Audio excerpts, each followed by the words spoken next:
mysterious arrival. After leaving the capital city of Hansi, Durica, Ruta and their children settled in a small, peaceful village at the foot of Mount Evi.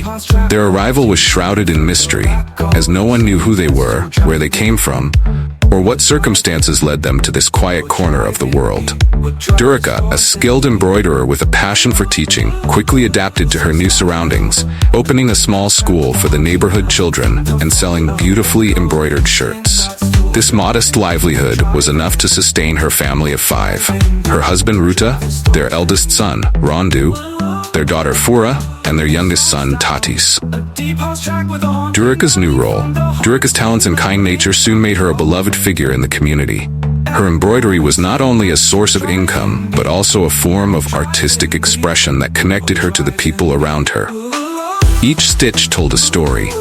Each design reflected her inner world. And through this craft, she forged bonds with her neighbors. Her classes were a hit among the children, who loved her gentle teaching methods and the beautiful shirts she created for them. Her embroidery workshop became a hub of activity. Local women often visited to learn from her, and children gathered for her lessons. Durica's patience and dedication endeared her to everyone, and her small home buzzed with life and laughter. For Durica, this was a way to find solace and purpose after the tumultuous events that had brought her family to this remote village. Rondu, Fura, and Tatis. Rondu, Durica and Ruta's oldest son, was a bright and energetic boy who quickly adapted to his new life. He helped his mother with the embroidery business, running errands, and assisting with household chores.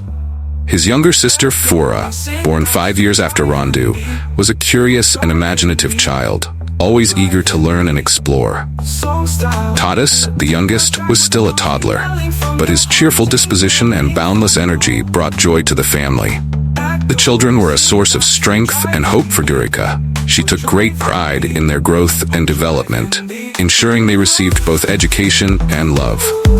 Despite the challenges, she was determined to provide them with a stable and nurturing environment. Ruta's struggle with the past. In contrast to the bustling life of Durica and the children, Ruta was a somber presence in their home. He spent his days in silence, lost in thought, haunted by memories of a past filled with glory and violence. Once a fierce warrior and conqueror, Ruta now found himself struggling with a deep and abiding sadness. He rarely spoke to anyone other than Durica, and even with her, his words were few and measured. Ruta's inner turmoil was evident to those around him. He often gazed longingly at the distant mountains, as if seeking answers in their majestic peaks. The weight of his past conquests and battles hung heavily on him, a stark contrast to the peaceful life they now led. Durica tried to support him, but she knew that some battles could only be fought alone. The quiet departure of a conqueror. More than a year after moving to the foot of Mount Evi, Ruta's health began to decline. His once strong and imposing figure grew frail, and his already quiet demeanor became more withdrawn. The villagers, though curious, respected his privacy and left him alone with his thoughts. Durica, while tending to her family and her work, kept a close watch over her husband, knowing that his time was drawing near. One cold winter morning, Ruta passed away in his sleep. His departure was a quiet one, befitting the somber life he had led since leaving Hansi. Durica and the children were devastated by his loss. Despite his silence and sadness, Ruta had been a pillar of their family. His absence left a void that could never be filled. The villagers gathered to mourn Ruta's passing, offering their condolences and support to Durica and her children. It was a somber time, marked by the quiet reflection of a life once filled with greatness now ended in solitude.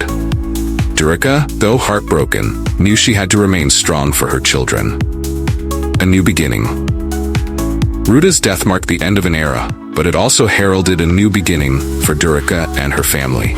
She resolved to honor her husband's memory by continuing to build a life of purpose and meaning. Her embroidery business flourished, and her classes became even more popular. The villagers admired her resilience and dedication, and Durica found comfort in their support. Rondu, Fura, and Tatis grew up surrounded by love and learning. Durica's strength and determination were a guiding light for them. She taught them not only the skills of embroidery, but also the values of hard work, perseverance, and compassion.